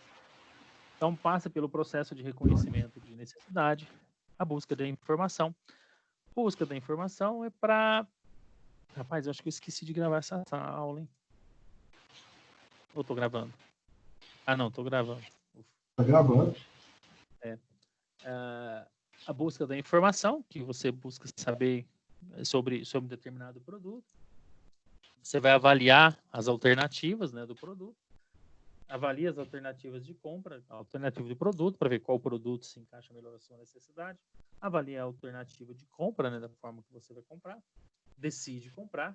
E aí tem um comportamento pós-compra, que é satisfação, insatisfação, ou tanto faz quanto fez. 6 ou meia dúzia. Então, reconhecimento da necessidade, né, inicia-se com a percepção do consumidor sobre uma necessidade ou problema. Ele sente a diferença entre o seu estado atual e o desejado. Pode ser estímulo interno, né, um estado físico, psicológico, estímulo externo, sugestão, propaganda, celebridade, né? Tem hoje, assim, é um mundo muito dinâmico esse negócio de propaganda, de indicação. Tem gente que vive de Instagram, vive fazendo, assim, tem um pessoal que tem lá, sei lá, 500 mil seguidores. Aí eles vão nas lojas, depende do contexto. Por exemplo, se é uma pessoa fit, que trabalha com academia, que trabalha com musculação, que trabalha com alimentação, ela vai sempre nas lojas, nos lugares que trabalham com isso e recebem por isso. Então, é uma nova forma de propaganda. Essa daí, aquelas 500 mil pessoas que seguem ela, vão sempre vendo os stories, vão sempre vendo as sugestões. E elas São influencers, né, professor? São influencers. Teve uma moça que participou dessa edição do Big Brother, é a Bianca. Ela tem uma marca que chama Boca Rosa. Então ela foi pro Big Brother, porque o Big Brother desse ano ele foi composto por pessoas que foram indicadas e pessoas que foram convidadas, né? E pessoas que se inscreveram. Essas pessoas convidadas, entre elas tinha essa moça, chama Bianca. Ela tem uma marca que chama Boca Rosa. E diante de toda essa movimentação, na verdade, na televisão não fez nada de propaganda dos produtos dela. Mas a movimentação dentro da internet, dentro do Instagram, foi gigante. Ela triplicou as vendas dos produtos dela. Tudo com essa indicação, com essa atividade lá dentro, né? Aí, na busca de informação, é aquilo que a gente sempre vai buscar. Você vai procurar na internet, vai ver prós, vai ver os contras, né? Se for comprar um carro, você vai ver qual que é a autonomia do carro, quanto custa a manutenção, quem tem, se está satisfeito, se não está satisfeito, qual que é o valor de revenda, qual que é a perda que o carro tem na hora da revenda, né? Tudo isso. A avaliação da alternativa do produto, você vai ver as características do produto, se o produto é bonito, se ele te atende, se não te atende. Por exemplo, você vai escolher um celular vou decidir, quero comprar o celular. Você vai ver se vai comprar o Samsung, o Motorola, existe Nokia ainda? Nokia não existe mais não, né? Samsung, Motorola, LG, o Apple, né? Aí você vai avaliar entre eles, depois que você escolheu a marca, aí você vai ver qual deles vai te atender, né? Se for o caso do Samsung, se é o S10, S20, A10, A20, né? Você vai ver memória, característica, velocidade, tudo que te atende ou não. da forma que você precisa. A avaliação da alternativa de compra, né? Que a forma que você vai comprar pode ser via internet, pode ser via local, né? Vocês estão reparando essa movimentação por causa da quarentena? O movimento na internet está gigante. Muita gente comprando, muita gente fazendo delivery, muita gente fazendo entrega de tudo. Por exemplo, se você entrar no aplicativo do Magazine Luiza, que agora é Magalu, você consegue comprar ovo de Páscoa. Você compra ovo de Páscoa aí. Não é Magazine Luiza que tem a loja que tem ovo de Páscoa. Tem parceria com a Copenhague, parceria com a Cacau Show, Cacau Brasil. Então, a hora que você compra, vai ter um integrador, um entregador que vai estar integrado nesse processo. Ele vai lá na Cacau Show, pega e vende. E te entrega com a nota fiscal do Magazine Luiza. Comida, por exemplo, tem um lugar que eu pego sempre um lanche lá, uma comida, que é o Burger King. Desculpa, não é o Burger King, é Go Burger. Eles vendem muito em delivery. E principalmente agora, com essa quarentena, eles já têm know-how para isso, eles estão assim, arrebentando. Depois temos a decisão da compra, né? Que decide necessariamente que vai comprar. E o comportamento pós-compra, que é aquela situação. Você ficou confortável com a sua decisão, desconfortável, né? E passa pelo processo de dissociação cognitiva. Conhecer o cliente é uma vantagem competitiva extremamente importante para as organizações. Com o avanço da tecnologia, ficou mais fácil ainda. Porque existem várias possibilidades, né, quando você faz as buscas, quando você está olhando o Facebook, quando você faz as buscas, o pessoal está todo mundo integrado. Quando, por exemplo, se eu procurar na internet, voltando a esse assunto do Facebook, se eu procurar na internet filtro de água, vai aparecer os parceiros do Facebook, aqueles que pagam. Como eu disse, vai aparecer Magalu oferecendo o filtro d'água, vai aparecer Casa Bahia oferecendo filtro d'água no meu feed de notícias. Então, esse entendimento do consumidor é uma briga de foice que o pessoal trava para poder oferecer os seus produtos. Isso para viagens aéreas também, para viagem, para transporte, para turismo, para tudo a gente está sofrendo um bombardeio enorme de informações.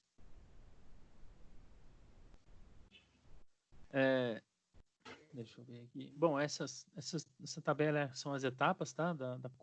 Que eles chamam de pré-compra, compra e pós-compra, mas são aquelas etapas lá: reconhecimento da necessidade, busca da informação, avaliação das narrativas, compra e consumo, e avaliação pós-consumo. Tá? É só um resuminho daquilo que a gente já falou anteriormente. Esse aqui é um gráfico do reconhecimento do problema, né? Situação real, compra, situação ideal e a diferença significativa. Quando você assiste um comercial, vê um banner, né? Vê um outdoor, ou você sente fome, ou sente sede, por exemplo, quando a gente sente fome, já penso numa coquinha gelada já nem penso na água. Quando sinto sede, penso na coquinha gelada. Induzido. Que está repetindo a questão do reconhecimento do problema. A busca da informação também, a gente já falou sobre ela.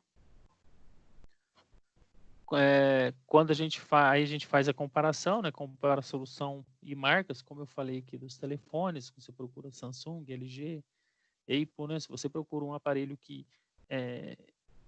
não é invadido, que não tem como, não pega vírus, que não trava, é o Apple.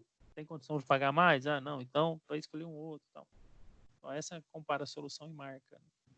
Analisa benefício e você verifica o custo-benefício dessa situação. Aí você passa pela escolha, né? Existem alguns tipos de escolha, entre elas, quando você escolhe entre o telefone, você sabe que é o telefone, mas quando você pega, você fala, eu não sei se é o caso, se eu compro uma bicicleta, fica mais difícil você ter um paradigma para escolher, né? Aqui na imagem é uma uma vitrola ou uma TV. Meio antiguinha, mas... Aí você escolhe pela compra, né? Que vai ser o seu produto que você vai usar um produto, vai ter um uso posterior, pode comprar roupa para uso posterior, uma cama, ou uso imediato, que é um consumo imediato, que é a compra de comida, por exemplo.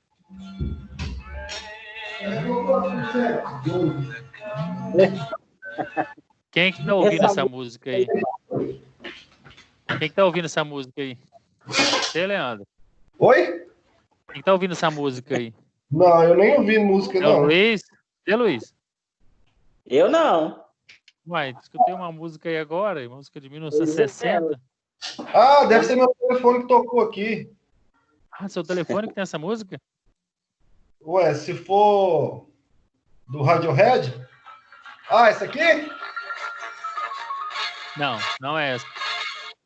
Não, é essa mesmo, acho que é essa mesmo. É uma mais antiga que essa. É um pouco mais Não, antiga. Bom, aí Oi. ele passa pela satisfação, né? Está satisfeito ou insatisfeito. Passa antes da satisfação, tem a expectativa, né? De ter a sua satisfação atendida ou não. Se a expectativa é maior que a percepção do que ele teve, ele vai ficar insatisfeito. Se for igual, fica satisfeito.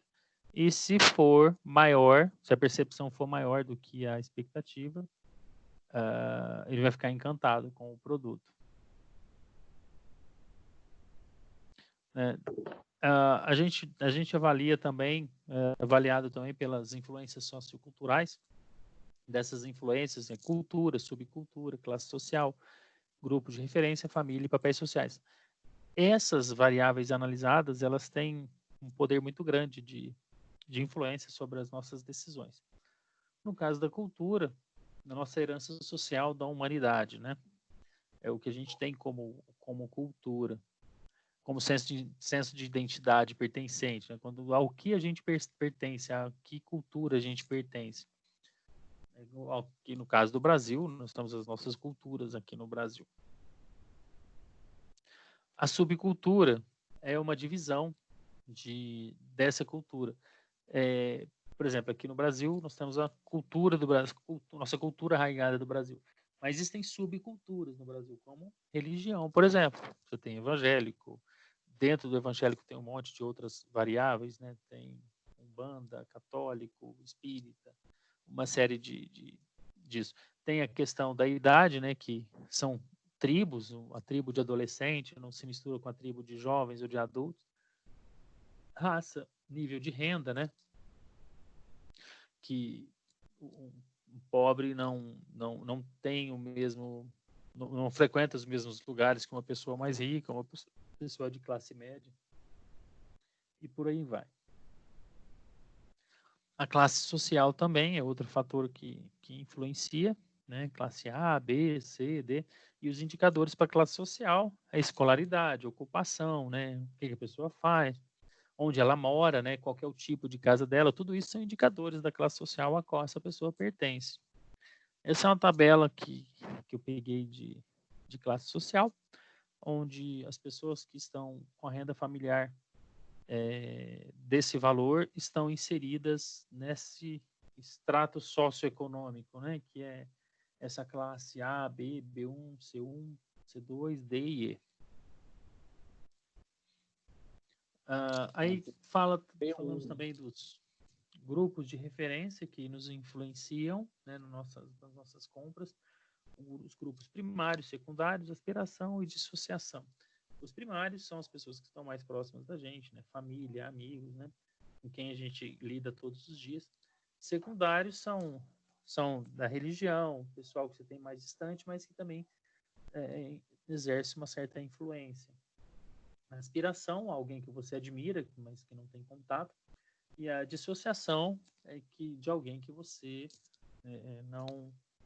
não reconhece como alguém que tem os mesmos valores que você.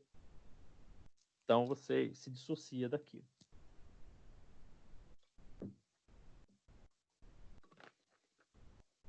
Dentro dessa avaliação de novas de entendimento, né, do cliente.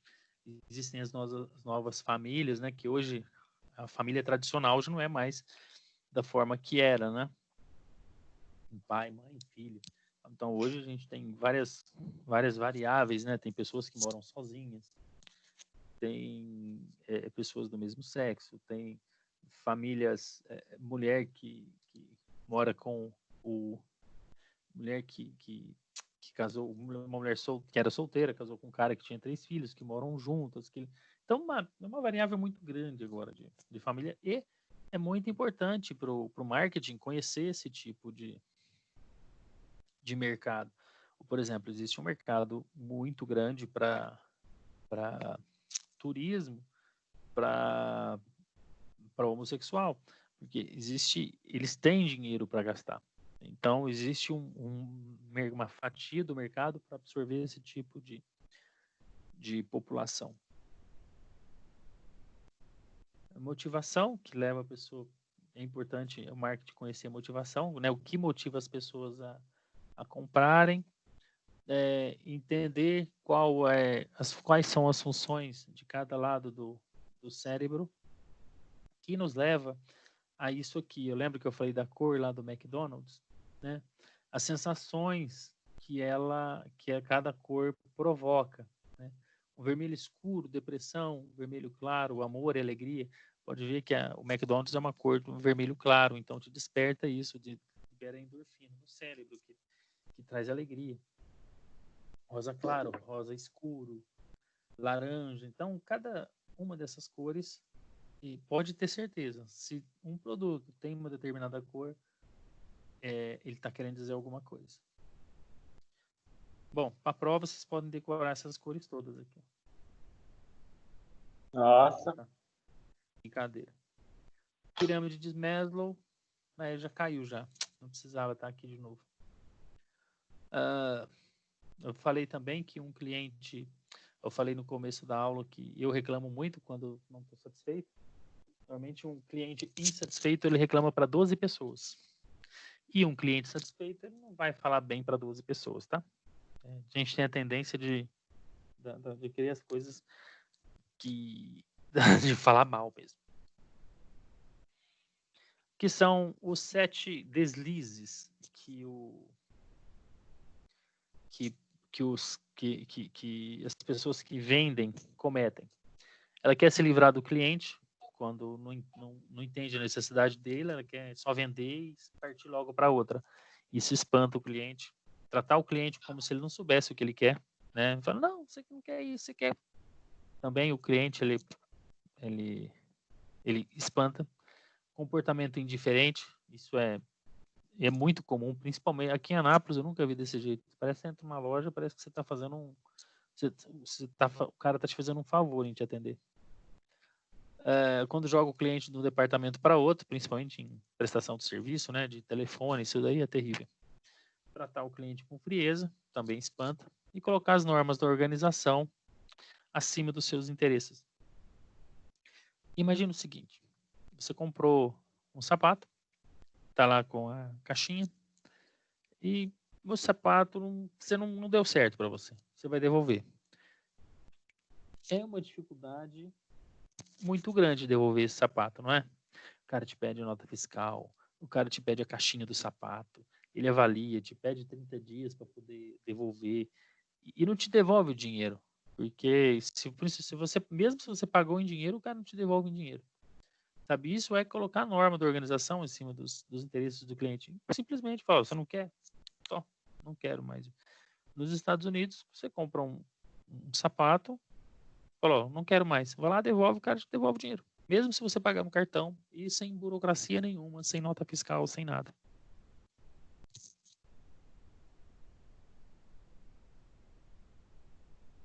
Bom, e aí os textos aqui falam do comportamento do consumidor, que quando você vai numa loja, você quer ser bem atendido, você quer que o cara te trate bem, que não é babando o ovo, nem puxando o saco, sim que uma pessoa que entenda aquilo que você está querendo, né, que você deseja, e que conhecer o cliente é fundamental para a sobrevivência da empresa.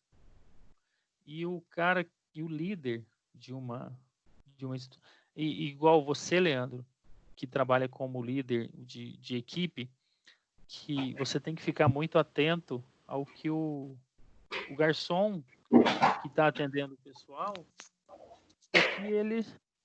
como ele está tratando o cliente, não é verdade? Você não tem que ficar atento a isso? Ou se tem. Porque às vezes a pessoa que o garçom está tratando mal é o melhor amigo do noivo, né? E nesse ramo, o nosso maior marketing passa a ser o nosso maior vendedor passa a ser o garçom, né? O garçom, porque assim, a pessoa já tá tonta ali, né? Tá bebendo, tal. E se o garçom é agradável, invariavelmente ela vai ficar louca para chamar essa turma de novo, para poder trabalhar para ele. Exatamente. Aí chama a gente, já pede um cartão, é assim que funciona. É isso mesmo. No caso da El Hajj, que é um tipo de evento que é para um pessoal de uma classe social mais elevada, mas as pessoas que frequentam esse tipo de ambiente, eles são de uma classe social mais elevada, então uma coisa vai puxando a outra, né? Então ali você tem um cardápio de clientes e todo mundo faz aniversário, todo mundo, sabe, muita gente casa, todo mundo conhece alguém que vai fazer um evento, um velório, alguma coisa desse tipo, né? Não, velório você nunca fez, não, né? Oh, graças a Deus, não. Velório, Deus me livre. Então, deixa marca aí 11% e vê se vai compensar. Não tem que levar lá. Cuidar desse tipo de comportamento, de detalhes, é extremamente importante para o ganho da empresa, para ir galgando os conhecimentos. Oi? Isso daqui, gente, é uma atividade que eu ia propor para vocês, mas eu não vou passar isso, não. Vamos combinar o seguinte.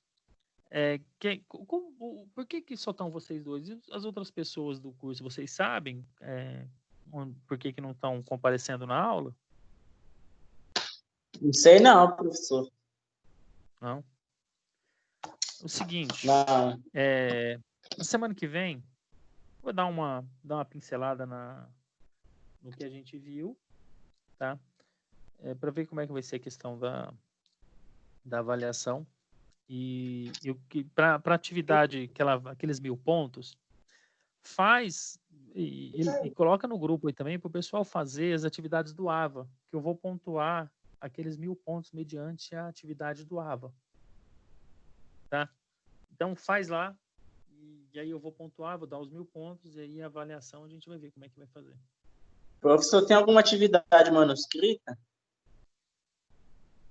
Não, era da semana passada, mas são muitos poucos alunos. Eu não faz essa do AVA, que aí já vai ser importante. A gente vai aliar duas coisas.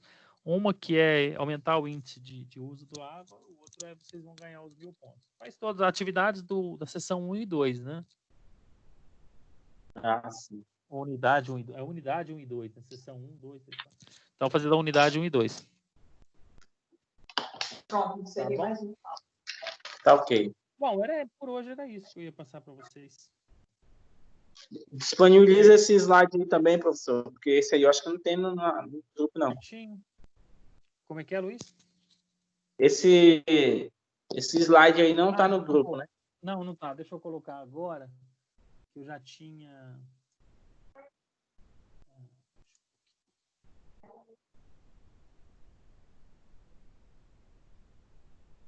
Eu já tinha transformado ele em PDF justamente com esse objetivo.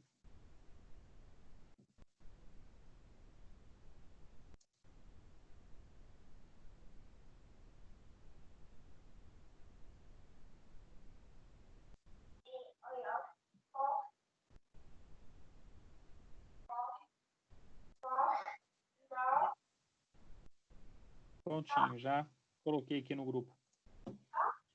Certo? Certo. Então tá, muito obrigado. Hoje, poucos alunos, fica fácil, né? A aula rende bastante, então acabou não chegando. Sei que vocês vão chorar, A aula tá terminando antes, mas tudo bem.